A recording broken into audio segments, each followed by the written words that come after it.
Assalamualaikum warahmatullahi wabarakatuh. Yang kami hormati, kami banggakan Bapak Ibu Guru SD Negeri Sibarjo dan tentunya khusus untuk Pak Rusman STB. Dan pada hari ini Kamis 22 Agustus 2024 akan melakukan salah satu kegiatan yang baik, yaitu diseminasi budaya positif sebagai bentuk tugas aksi nyata dalam rangka pendidikan guru penggerak modul 1.4. Mudah-mudahan acara ini mendapatkan kebermanfaatan dan tentunya memberikan kemanfaatan bagi SD Negeri Sibarjo dan juga bagi calon guru penggerak. Pertama-tama mari kita senantiasa mengucapkan syukur kehadirat Allah SWT karena kesimpahan berbagai nikmat kepada kita semua, sehingga pada siang hari ini kita dapat melaksanakan kegiatan diseminasi budaya positif di SD Negeri Sibarjo untuk CGB atas nama Bapak Rusman STB. Salawat serta salam senantiasa kita aturkan kepada junjungan kita semua Nabi Muhammad SAW yang kita nantikan syafaatnya di kemudian. Bapak Ibu yang kami hormati, tidak banyak yang akan saya sampaikan. Yang pertama, ucapan terima kasih kepada calon guru penggerak dari SD Negeri Sibarjo yang telah menuntaskan setidaknya paket modul 1 sampai 1.4 sampai terbentuk aksi nyata. Mudah-mudahan melalui diseminasi budaya positif ini nanti dapat menginspirasi teman-teman guru lainnya untuk ikut serta setidaknya mengembangkan pengetahuan, keterampilan yang sudah didapatkan. Dan lebih jauh lagi, mudah-mudahan kedepannya akan lahir calon guru penggerak dari Rahim SD Negeri Sibarjo. Selanjutnya, Bapak Ibu perlu diketahui bahwa pada diseminasi ini, kalau tidak salah ada 6 pokok bahasan. Yang pertama, paradigma stimulus respon, kemudian juga ada keyakinan kelas, kemudian ada budaya 5 posisi kontrol, 5 kebutuhan dasar, kemudian juga ada teori motivasi, dan yang terakhir yaitu segitiga resolusi. Ini 6 ini merupakan jantung dari modul 1. Ya, mudah-mudahan ini bisa terlaksana secara sistematik dan juga secara berkelanjutan di SD Negeri Sibarjo. Dan yang terakhir bagi CGP, mudah-mudahan setelah modul ini, modul 1, kemudian dilanjutkan paket modul 2 dan paket modul 3 berjalan dengan lancar sampai nanti akhirnya C-nya hilang, berganti menjadi guru penggerak. Dan selanjutnya tentunya setelah guru penggerak bisa menginspirasi, seperti tagline-nya guru penggerak yaitu tergerak, bergerak, dan menggerakkan. Bapak Ibu sudah tergerak, tinggal bisa mau bergerak. Kalau sudah mau bergerak berarti menggerakkan. Ya, 3 ini cukup mudah untuk dihafalkan tapi sulit untuk diimplementasikan. Saya yakin Bapak Ibu di sini sudah tergerak, hatinya sudah tergerak ini. Tetapi untuk bergerak masih kadang keberatan. Nah, kalau sudah tergerak kemudian kita mau bergerak, insya Allah nanti kedepannya bisa menggerakkan komunitas, menggerakkan mahasiswa, dan menggerakkan pendidikan di SD Negeri Sibarjo. Itu saja yang dapat kami sampaikan. Sekali lagi selamat kepada CGP yang melaksanakan kegiatan diseminasi pada hari ini. Saya akhiri, wassalamualaikum warahmatullahi wabarakatuh.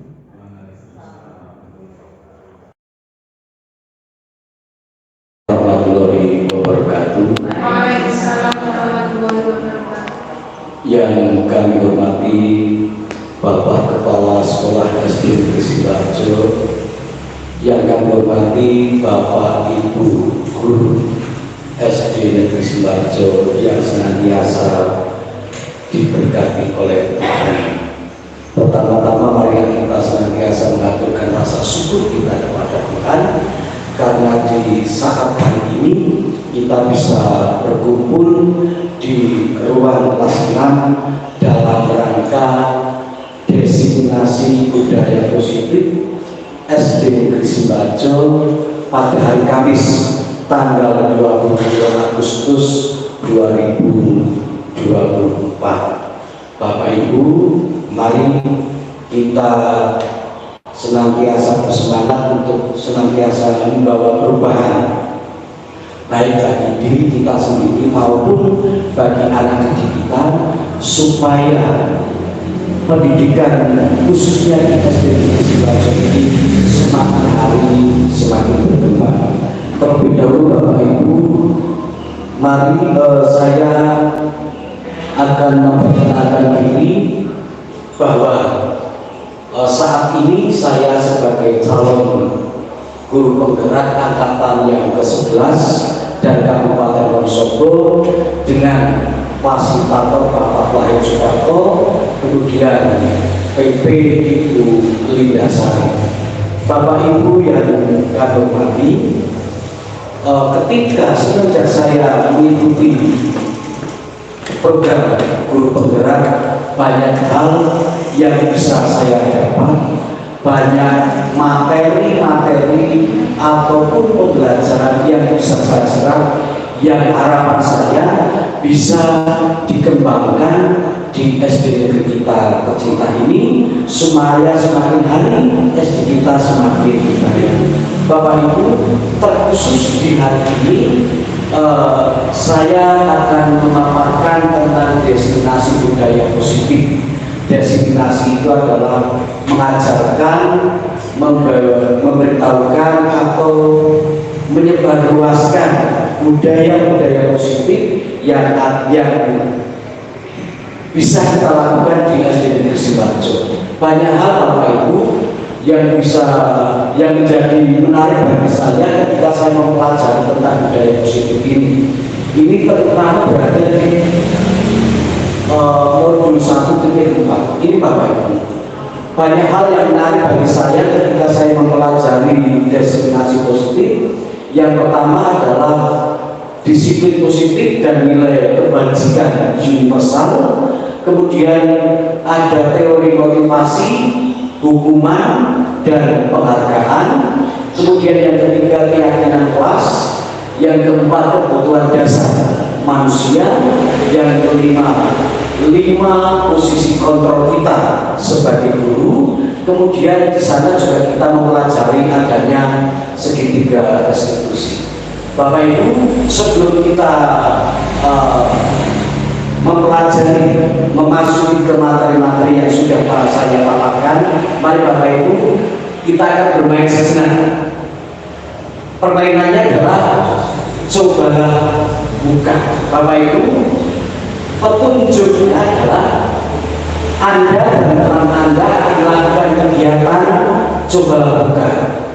Anda dan Anda adalah A, tugas Anda adalah mengepalkan salah satu tangan Anda. Coba Anda bayangkan bahwa Anda menyimpan sesuatu yang sangat berharga di dalam kepalan tangan Anda. Anda perlu menjaga benda tersebut sekuat tenaga Anda, karena begitu pentingnya untuk kehidupan Anda. Kemudian tugas B, rekan kita adalah mencoba dengan segala cara untuk membuka kepalan tangan Anda. Kemudian teman Anda B boleh membujuk, boleh menghadir, boleh mengintimidasi, boleh memarahi, menggoda, menggeliti, bahkan menawari Anda kuat agar Anda bersedia membuka kepala tangan Anda. Mari Bapak Ibu kita mencoba mempraktikkan. Nanti yang di sebelah kiri Bapak Ibu itu menjadi penggoda, yang sebelah kanan menjadi yang pemegang sesuatu yang berharga. Jadi sebelah kiri mencoba, silakan boleh merayu, boleh memarahi, boleh menghakimi dan lain sebagainya, supaya teman kita yang sebelah kanan itu mau membuka kepala tangan. Yuk saya beri kesempatan kepada yang di sebelah kanan dulu. Bayangkan sebuah sesuatu yang sangat berharga bagi Bapak Ibu. Coba dipegang dalam tangan Ibu. Mari yang sebelah kanan memegang tangan Bapak Ibu. Mari coba Bapak Ibu. Ya, mari bayangkan sesuatu yang sangat berharga bagi kehidupan Bapak Ibu. Kemudian yang di sebelah kiri Bapak Ibu silahkan boleh merayu hati, memarahi, bahkan menawarkan sejumlah uang supaya teman kita di sebelah kanan lebih mau membuka kepala tangan. Mari setengah menit ya, 30 detik. Mari silahkan Bapak Ibu praktekkan, mulai merayu boleh, silahkan.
Uang sehingga tidak mau melepaskan. Pak Ika, HP Pak, HP ya. HP-nya tidak mau dilepas, itu sesuatu yang berharga, penting sekali karena di situ ada informasi dan lain sebagainya ya. Bu Ero, apa yang dipegang tangan? Cincin.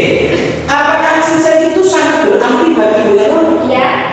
Mengapa Bu Ero? Karena cincin kawin. Karena cincin kawin. Semaksimal mungkin untuk menggoda supaya teman di sebelah kanan itu mau membuka kepala tangan. Sudah apa menjadi apa? Marahi. Bu Bibi, Bu Bibi, ini bagaimana? Tidak boleh. Sangat tidak boleh. Pak Didi, Betulan kau Pak. boleh asal.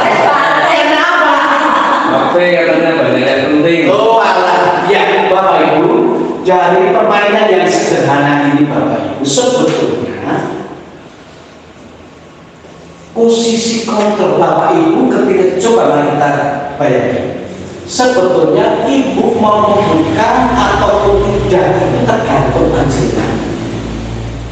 Mau membuka kepala tangan Anda atau tidak itu tergantung panjenengan.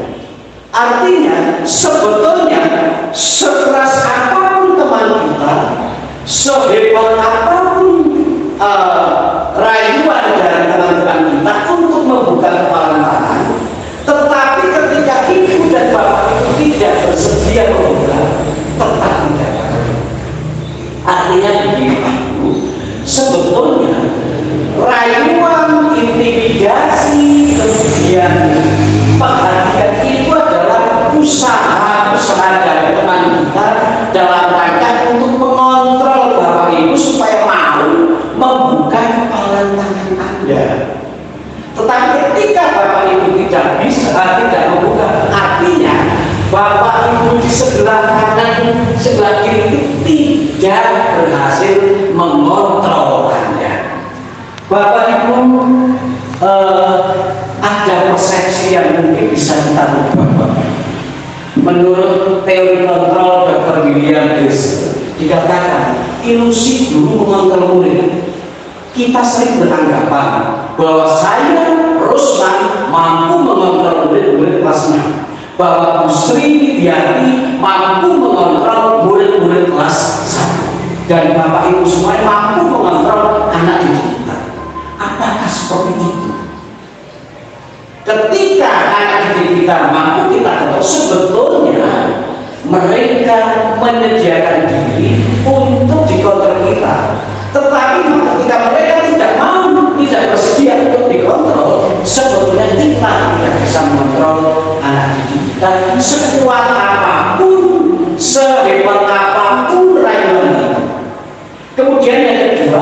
ada ilusi, ada persepsi bahwa penguatan positif, efektif, dan bermanfaat.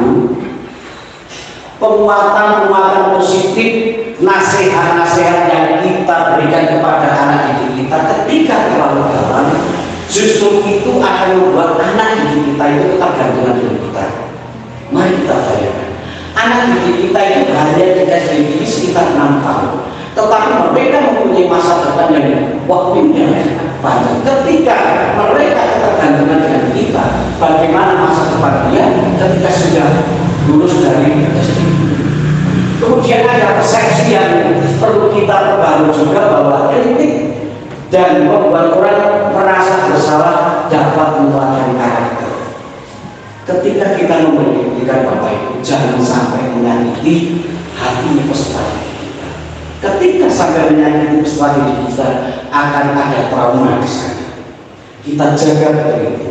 Kemudian ada persepsi, ada ilusi bahwa orang dewasa itu memiliki hak untuk memaksa. Pak, Bu, sekuat apapun, sehebat apapun orang dewasa itu berusaha menguasai anak didik kita atau anak-anak yang lebih kecil, tetapi ketika anak tersebut tidak menyediakan diri, tidak membuka diri untuk dikontrol orang dewasa, sampai kapanpun anak tersebut atau orang dewasa itu tidak bakal mampu untuk mengontrol anak-anak.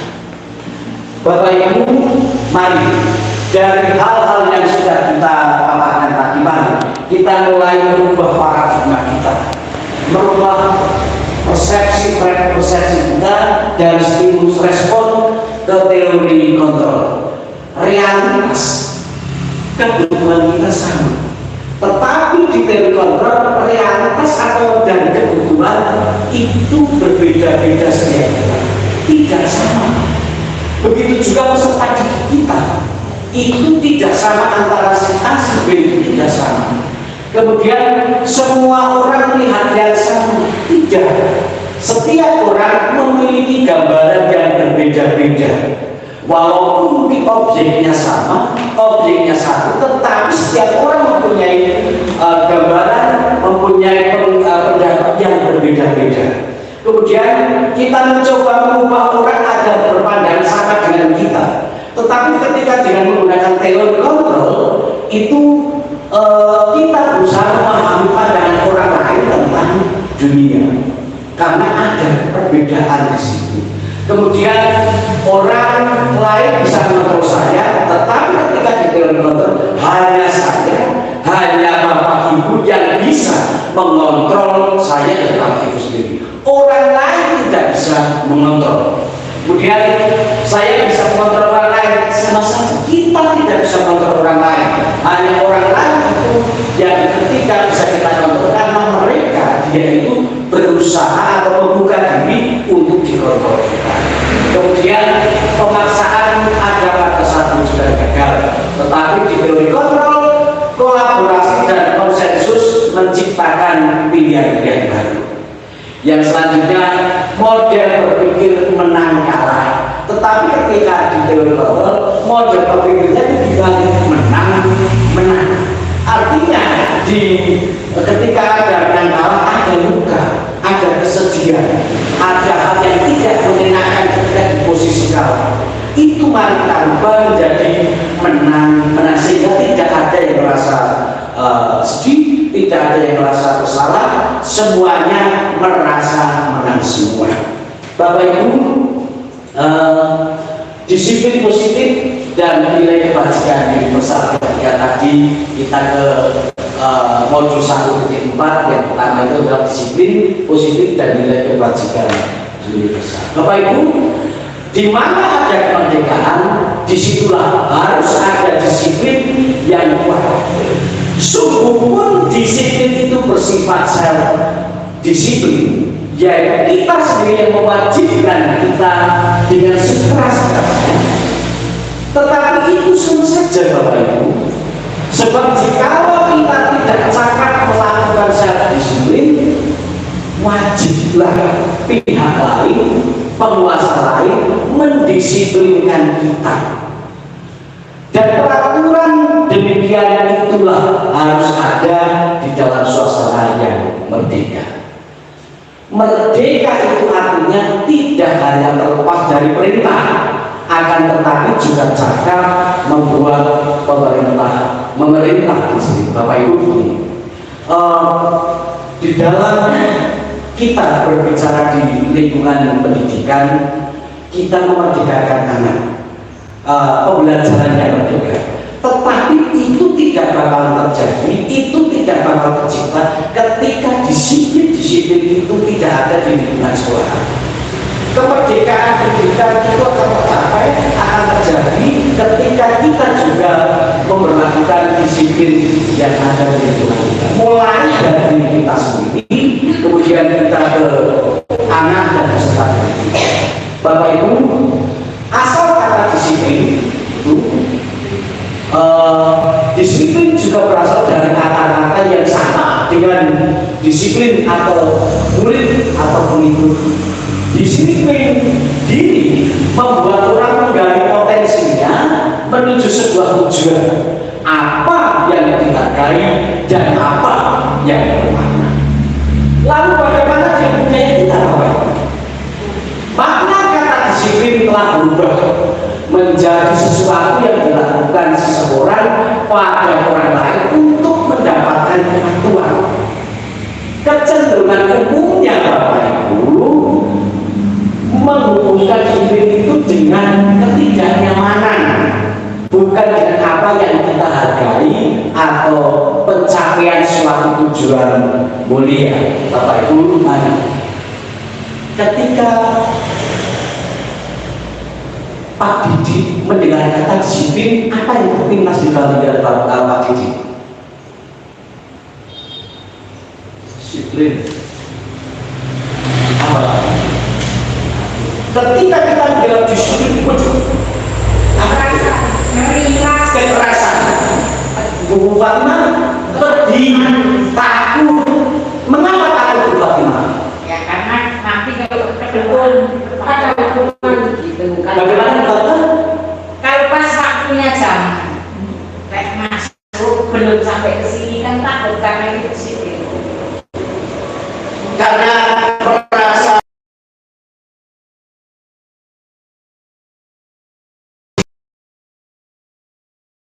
masuk, takut, ada perasaan takut, ada kekerasan. Kekerasan itu artinya ada resiko ketika Bapak Ibu tidak melakukan kedisiplinan tersebut ya Bapak Ibu.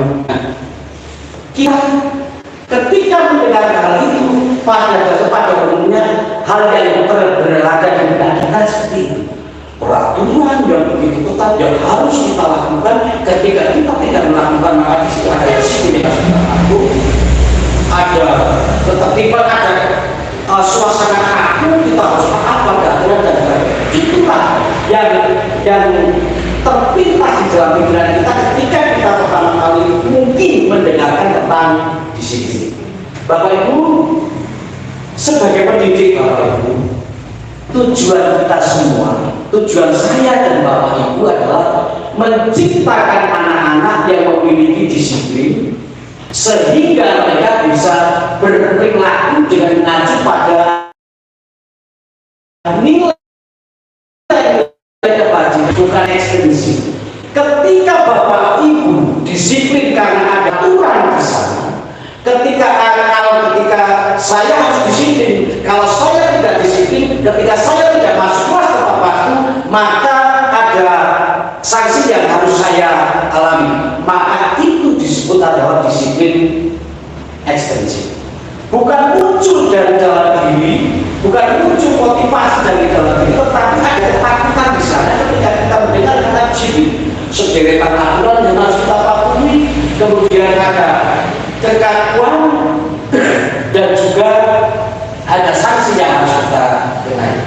Itu ketika kita melakukan disiplin yang seperti itu adalah disiplin yang dipengaruhi oleh motivasi dari luar. Tetapi apakah seperti itu Bapak Ibu? Tidak. Yang diharapkan utama juga untuk anak didik kita, ketika mereka disiplin datang ke sekolah tepat waktu, mengerjakan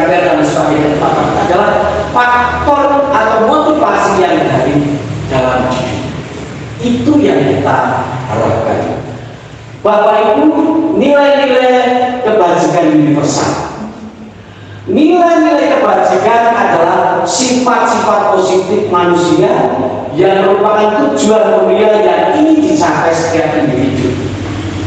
Nilai-nilai tersebut bersifat universal, lintas bahasa, bangsa, agama maupun latar belakang. Kalau dengan bahasa saya, Bapak Ibu, menolong orang itu baik. Tetapi kalau kita di sini mungkin bahasa menolong orang, tetapi mungkin dicukup ke dalam bukan bahasa menolong orang, tetapi ada bahasa sendiri. Tetapi esensinya sama, menolong orang. Disiplin universal, sifat universal itu seperti itu. Lintas bahasa, mungkin bahasanya berbeda-beda untuk menyebutkan satu perbuatan, tetapi ada esensi yang sama. Kemudian, mari Bapak Ibu, kita lihat, kita pikirkan sejenak. Kira-kira menurut Bapak Ibu, nilai-nilai kebajikan universal yang penting ditanamkan kepada murid kita itu apa?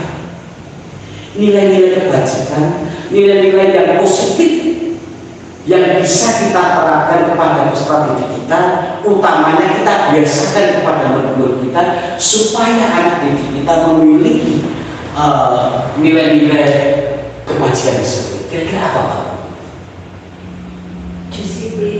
Disiplin, jujur, bertanggung jawab, terus dermawan, ya. Kemudian kasih sayang kreatif. Bapak Ibu sebetulnya sudah bisa. Bapak Ibu sebetulnya sudah tahu. Dan saya percaya Bapak Ibu di tiap hari itu sebetulnya sudah melakukan hal itu, sudah mempraktekkan hal itu. Bapak Ibu, mari untuk kita lebih memahami apa itu disiplin, nilai-nilai kebajikan yang ingin dicapai oleh setiap anak Indonesia, kita kenal dengan yang namanya profil pelajar Pancasila. Pak Bu, mari daripada ngantuk karena pendidikan kita akan olahraga sebentar sambil merefresh pikiran kita akan belajar memperagakan apa yang ada di video tersebut. Ini adalah lagu dan gerak dimensi profil pelajar Pancasila.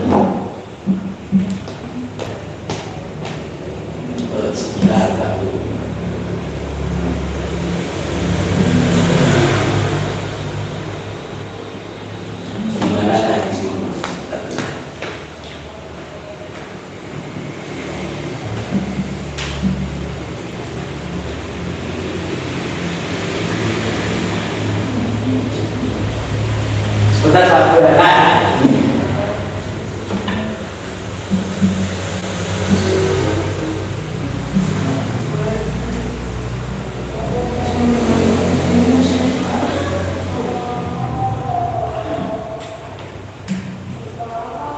Ya, mari Pak Guru kita sambil memperagakan. Ya. Yeah.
dan hukuman, teori motivasi, hukuman dan penghargaan. Bapak Ibu, teori motivasi. Bagaimana kita berperilaku? Mengapa kita melakukan segala sesuatu? Apakah kita melakukan sesuatu karena ada dorongan dari Tuhan atau ada dorongan orang lain? Bapak Ibu, semua tindakan yang dilakukan baik kita ataupun peserta didik, bahkan orang-orang di sekitar kita, itu mereka melakukan sesuatu karena ada motivasi. Ada motivasi di balik mereka itu melakukan itu. Motivasi itu yang pertama adalah untuk menghindari ketidaknyamanan atau hukuman. Biasanya orang yang seperti ini, Bapak Ibu, mereka akan mempertimbangkan, mereka akan berpikir apa yang akan terjadi, apa yang akan saya terima, resiko apa yang akan saya terima ketika saya melakukan ataupun tidak melakukan itu. Itu motivasi yang pertama, karena orang menghindari ketidaknyamanan atau hukuman. Yang kedua, orang melakukan sesuatu karena ada motivasi mendapatkan imbalan dari orang lain atau institusi. Orang-orang yang seperti ini biasanya akan mempertimbangkan apa yang akan saya dapatkan apabila saya melakukan sesuatu. Kemudian yang ketiga, motivasi yang ketiga adalah untuk menghargai diri sendiri. Saya akan menjadi orang yang seperti apa bila saya melakukannya. Artinya ada tingkatan yang lebih tinggi daripada hanya sekedar menghindari ketidaknyamanan atau hukuman, kemudian menghindari untuk mendapatkan imbalan, tetapi yang ketiga tingkatan yang kita harapkan adalah ketika kita melakukan sesuatu, motivasinya adalah karena bentuk penghargaan terhadap diri saya, bentuk penghargaan terhadap Bapak Ibu, menghargai diri saya, menghargai diri Bapak Ibu. Apa yang akan saya dapat ketika saya lakukan itu? Bapak Ibu, yuk, jika menemukan murid yang melakukan kesalahan, Bapak Ibu, kita kita seringkali kita menjumpai murid-murid kita itu melakukan kesalahan. Kira-kira ketika kelas Bapak Ibu menjumpai murid-murid yang melakukan kesalahan apapun, kira-kira apa yang akan dilakukan oleh Bapak Ibu? Atau apa yang akan Bapak Ibu lakukan terhadap peserta itu? Atau anak itu? Dinasihati dimarahin.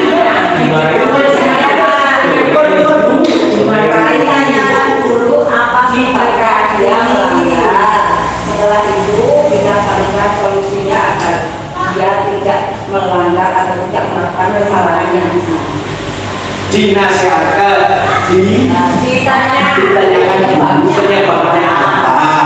Kemudian yang kedua, terus dinasihati atau dikasih masukan agar dia tidak melakukan pelanggaran yang itu jawaban yang bagus, yang luar biasa. Harusnya seperti itu, Bapak Ibu. Tetapi pada dasarnya, pada umumnya, ketika kita melihat anak atau peserta didik kita melakukan kesalahan, langsung yang terpikir dalam pikiran kita itu apa? Hukuman, marah, resiko. Itu yang akan kita terapkan pada di kelas, di kantor, yang akan kita terapkan pada anak didik kita. Gitu ya, Bapak Ibu, mari kita lihat hukuman.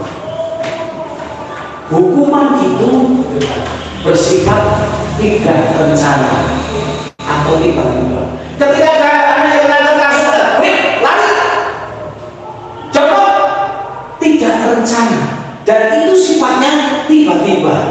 Kemudian ketika kita melakukan hukuman, murid itu tidak tahu apa yang akan terjadi. Ketika seorang murid melakukan kesalahan, dia tidak tahu apakah dia akan lari, disuruh lari, atau dia disuruh push up dan lain sebagainya. Tidak tahu dan tidak dilibatkan masalahnya di sini. Kemudian hukuman itu bersifat sangat arah kita kepada murid. Kemudian bisa berupa hukuman fisik ataupun psikis. Dan selanjutnya murid atau anak itu disakiti oleh suatu perbuatan atau kata-kata.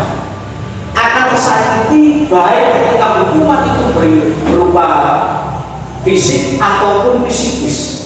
Itu bentuk-bentuk hukuman. Kemudian yang kedua Bapak Ibu, ini adalah konsekuensi. Ada hukuman, ada konsekuensi. Berbeda dengan hukuman Bapak Ibu. Kalau konsekuensi itu sudah terencana atau sudah disepakati, sudah dibahas dan disetujui oleh murid dan guru. Jadi ketika kita membuat sebuah konsekuensi itu sudah dibicarakan, konsekuensi itu sudah disepakati oleh guru dan juga murid-murid kita. Bentuk-bentuk konsekuensi itu dibuat oleh pihak guru, dibuat oleh pihak sekolahan, dan murid itu sudah mengetahui karena sudah disepakati, karena sudah dibicarakan di dalam kelas, baik di dalam kelas ataupun di lingkungan sekolahan. Kemudian murid tetap tidak nyaman untuk jangka waktu pendek dengan adanya konsekuensi ini. Kemudian diberikan berdasarkan satu data yang umumnya sudah dapat diukur. Misalnya ketika sudah 3 kali tugasnya tidak diselesaikan pada batas waktu yang diberikan, atau murid melanggar kegiatan di luar kegiatan pembelajaran, misalnya ngobrol, kemudian murid tersebut akan kehilangan waktu bermain, ngobrol, kemudian bermain sendiri, maka murid itu akan mendapatkan satu konsekuensi yang sudah disepakati. Guru di sini senantiasa sebenarnya adalah memonitor murid-murid kita. Yang selanjutnya Bapak Ibu ini, yang kita lihat ada sebuah cerita. Ibu Anas, guru kelas 2 SD, mendapatkan masalah. Murid-muridnya tidak bisa tertib berdiri, antri di depan pintu kelas dan selalu berebutan masuk ke dalam kelas setelah jam istirahat usai. Ini tentunya sangat mengganggu proses pembelajaran, di mana kelas tidak dapat mulai tepat waktu karena Ibu Anas sibuk menenangkan murid-muridnya untuk waktu cukup lama. Akhirnya Bu Anas berpikir cepat dan mengandalkan stiker bintang. Setiap murid-muridnya akan masuk kelas usai jam istirahat, Bu Anas akan mengiring-iringi murid-muridnya dengan stiker bintang. Siapa yang dapat berdiri lurus dan berbaris rapi antri di depan pintu dapat bintang dari Bu Anas. Sebagian besar murid-muridnya menyambut pertanyaan tersebut dan langsung berdiri rapi di depan pintu agar mendapatkan stiker bintang. Hal ini terus dilakukan Bu Anas selama beberapa minggu karena cukup berhasil membuat murid-muridnya berdiri rapi antri di depan pintu. Sampai pada suatu saat Bapak Ibu, Bu Anas sakit dan terpaksa digantikan oleh Pak Heru. Pak Heru tidak mengetahui tentang stiker bintang. Dan benar saja Bapak Ibu, pada saat masuk kelas usai jam istirahat, murid-murid kelas 2 kembali berebut masuk kelas. Dan situasinya menjadi gaduh kembali seperti semula. Bapak Ibu, kira-kira dari peristiwa ini apa yang terjadi? Apa Bapak Ibu punya pendapat? Bagaimana Bapak Ibu? Mengapa hal ini bisa terjadi? Mungkin tidak ada komunikasi, Pak. Tidak ada komunikasi antara bagaimana Pak? Ya, untuk kurang komunikasi Bu Anas Pak Heru. kurang komunikasi antara Bu Anas dan Pak Heru bahwa ada model seperti itu. Ada lagi yang mau berpendapat?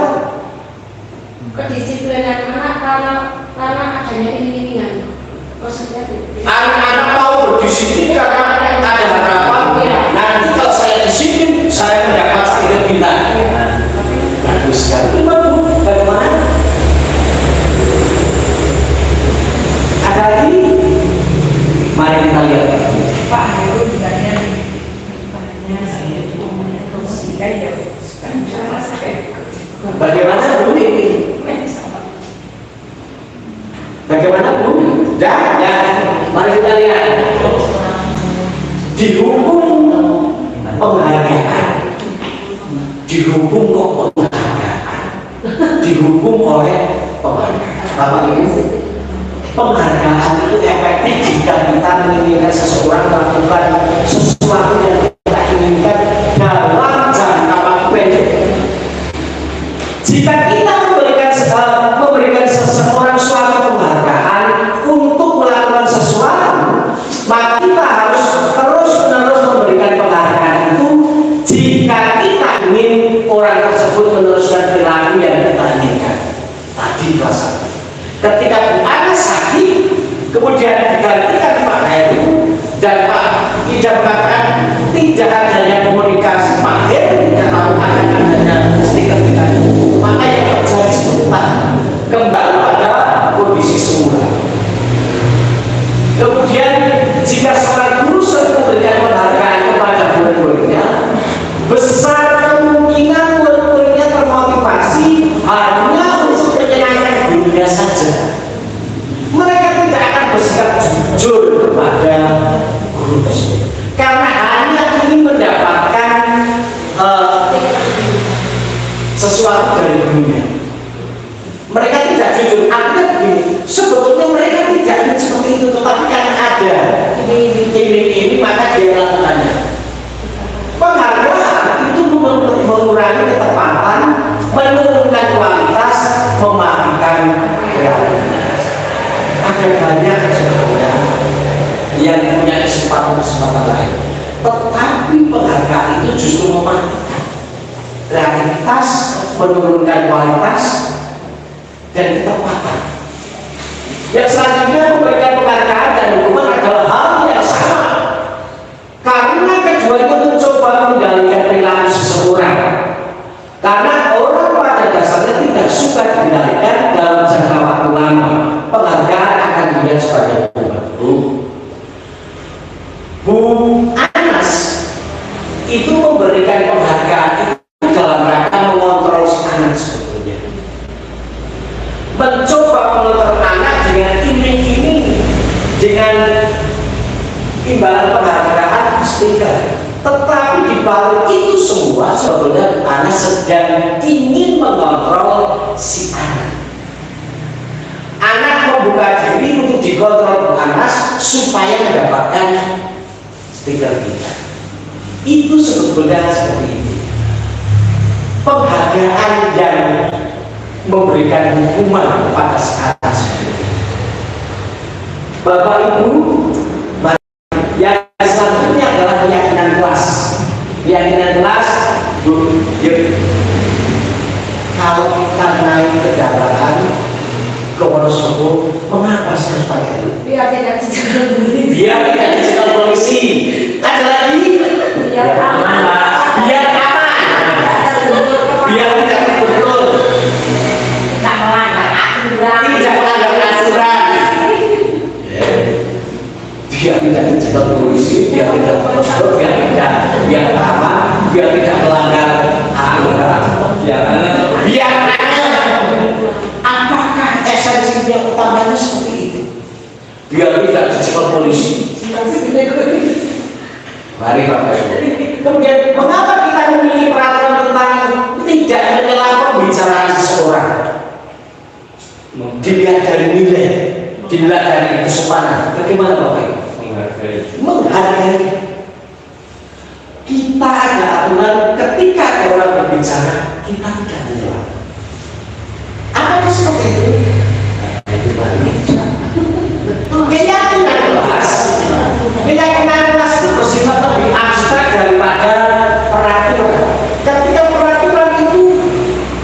tidak terlambat sekolah atau tidak tiket, maka berdiri di depan kelas bisa selesai, itu lebih jelas. Tetapi kalau keyakinan kelas tidak seperti itu. Kemudian keyakinan kelas itu berupa pernyataan-pernyataan yang besar.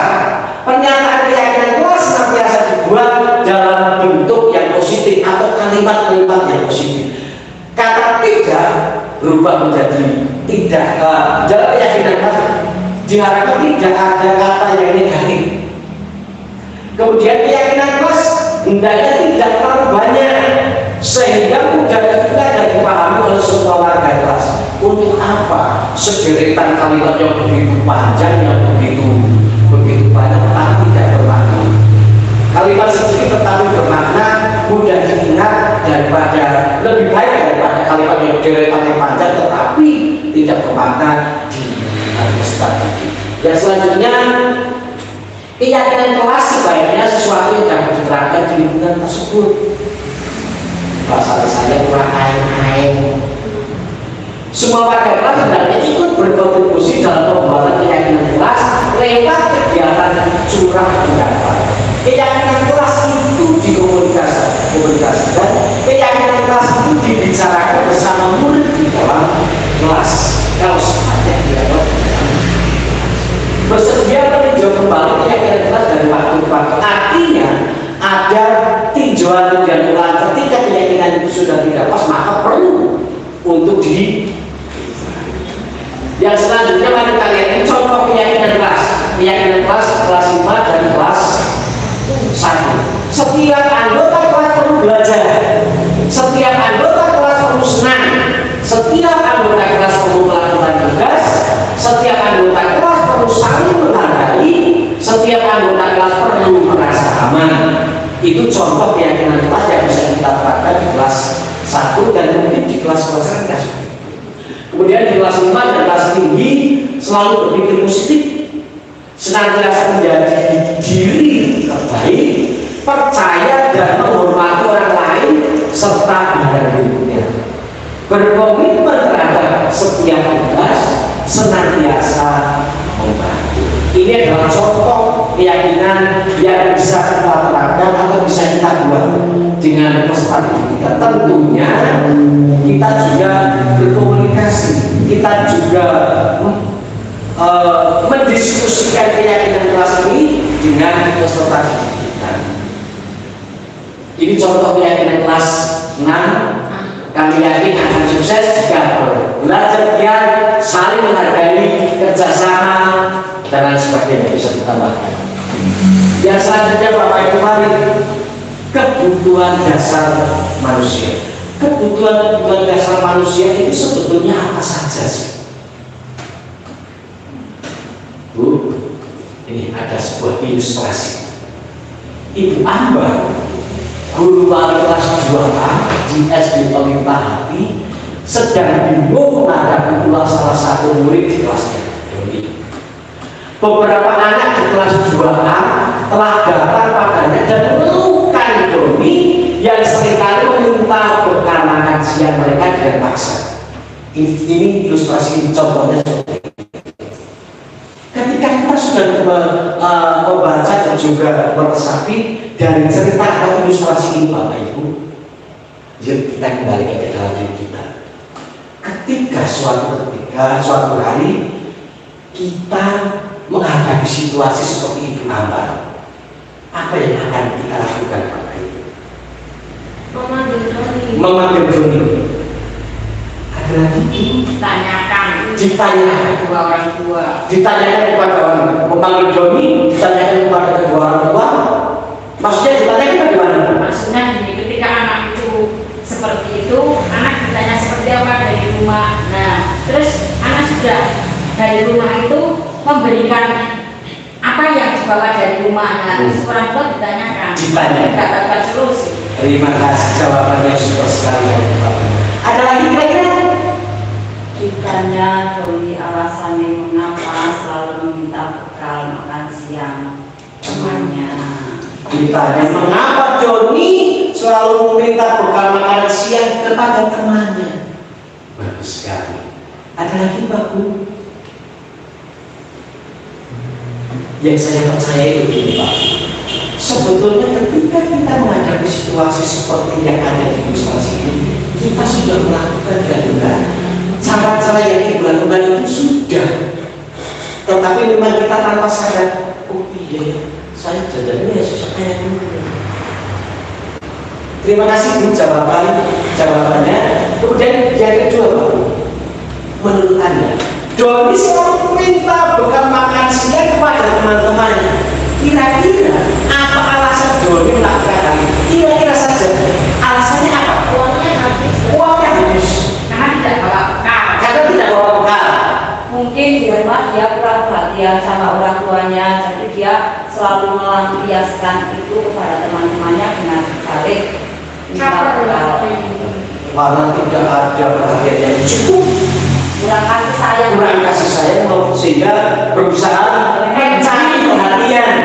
mencari perhatian dari teman-temannya dengan cara meminta makanan. Ya, ada lagi? Tidak ada? Bapak Ibu mari kita lihat yang selanjutnya. Ini Bapak Ibu. Sebetulnya hal itu, apa yang dilakukan Doni itu terkait dengan yang namanya kebutuhan dasar. Kebutuhan dasar manusia. Ada 5 Bapak Ibu kebutuhan dasar manusia. Yang pertama, kebutuhan untuk bertahan hidup. Semua orang pasti, baik kita sebagai orang tua ataupun anak-anak, pasti ada kebutuhan untuk bertahan hidup. Waduh, kira-kira apa ini? Dari mungkin di rumah tidak diberi bekal. Orang tuanya sibuk sampai tidak bawa minta. Itu dalam rangka dia juga salah satunya mempertahankan timbal apa nanti semabuk. Gitu kan? Mungkin ini maksud. Kemudian yang selanjutnya, cinta dan kasih sayang. Cinta dan kasih sayang. Bu Titin mengatakan di rumah mungkin karena kurangnya perhatian orang tuanya, sehingga dia mencoba mencari perhatian dengan meminta makanan atau makan siang teman-temannya. Dia seperti itu, dia akan diperhatikan. Yang selanjutnya, kebutuhan dasar manusia yang ketiga adalah kebebasan. Siapa sih yang mau diperhatikan? Semua membutuhkan kebebasan atau freedom. Yang keempat, kesenangan. Bisa saja, kemungkinan bisa saja saat itu sudah karena dia senang membuat ulah. Bisa saja. Kemudian kekuasaan, bisa saja. Dengan dia merasa berkuasa, bertindak semaunya dia, meminta makan dan sebagainya. Bapak Ibu, ini pada dasarnya adalah kebutuhan dasar manusia. Kita, saya dan Bapak Ibu, kebutuhan untuk bertahan hidup, cinta dan kasih sayang, kebebasan, kesenangan dan juga kepuasan. Yang selanjutnya mari kita berbicara tentang posisi 5 posisi kontrol, utamanya kita Bapak Ibu. Bapak Ibu ini 5 posisi kontrol guru, saya dan Bapak Ibu. Posisi kontrol guru bisa kita lihat di sini. Ada posisi sebagai penghukum. Mari kita merefleksikan diri kita. Apakah saya posisinya seperti itu? Saya sebagai seorang guru yang memposisikan diri sebagai seorang penghukum. Ketika kita dalam posisi itu, biasanya guru itu akan senantiasa mengatakan bahwa sekolah memerlukan sistem alat yang dapat lebih menekan murid-murid lebih dalam lagi. Yang kedua, posisi kontrol kita sebagai terkaitan kita sebagai guru adalah dengan membuat rasa bersalah. Semua bersalah, murid buat rasa bersalah. Kemudian teman, posisi kontrol kita sebagai teman. Kemudian pemantau dan juga posisi kontrol kita sebagai manajer. Bapak Ibu, penghukum pada dasarnya nadanya tinggi. Kamu berbuat salah lagi, kenapa kamu terlambat? Kemudian membuat rasa bersalah, nadanya agak memelas. Kemudian posisi kontrol dulu sebagai teman, kelihatannya adalah teman. Kemudian pemantau itu nada suara datar, bahasa tubuh yang normal. Kemudian yang selanjutnya manajer, nada suara tulus, bahasa tubuh tidak kaku, mendekat ilmu. Ini adalah yang Bapak Ibu, mari kita lihat. Ini adalah video posisi bentar, minta maaf.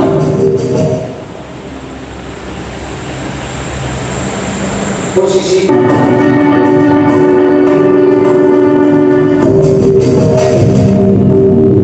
contoh saja.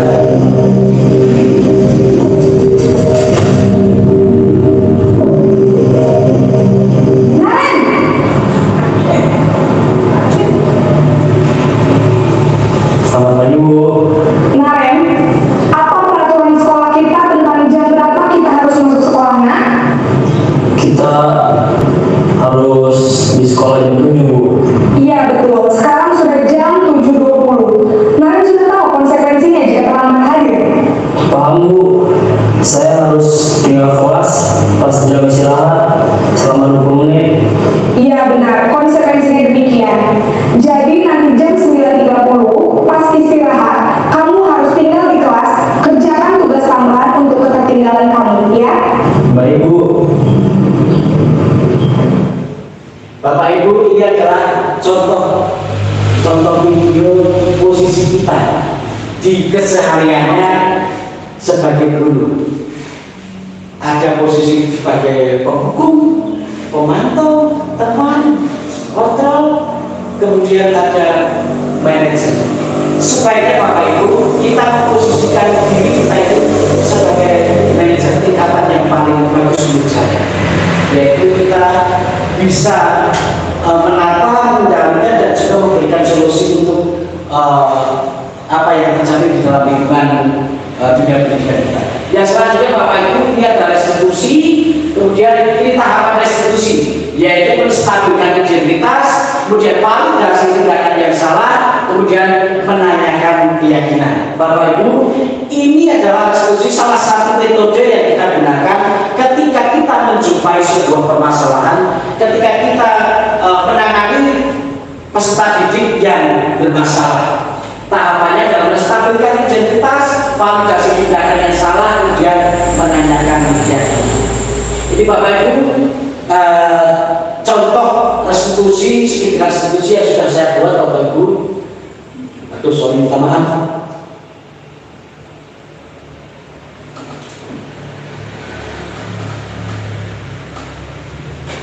Ya itu Bapak Ibu.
Tuhan untuk kita menangani.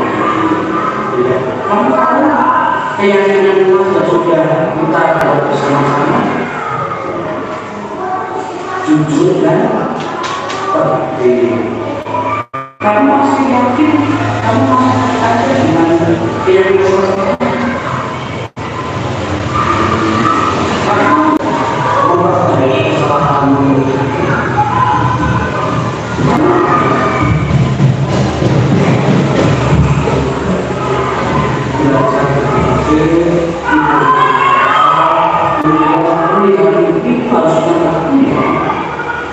Kamu mau melanggarnya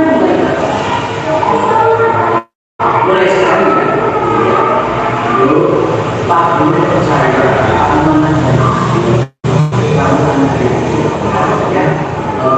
Mengucap terima kasih karena kamu sudah mau melakukan memperbaiki satu. Kamu berharap, kamu berdoa, kamu berikan gitu ya. Kalau bersama-sama silakan kamu melalui perjalanan, tapi nanti jika sudah selesai masuk ke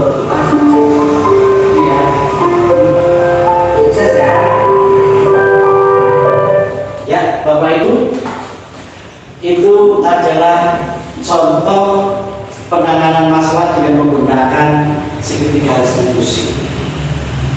Bapak Ibu, ada pertanyaan dari pemaparan saya tentang destinasi budaya positif dari awal sampai akhir?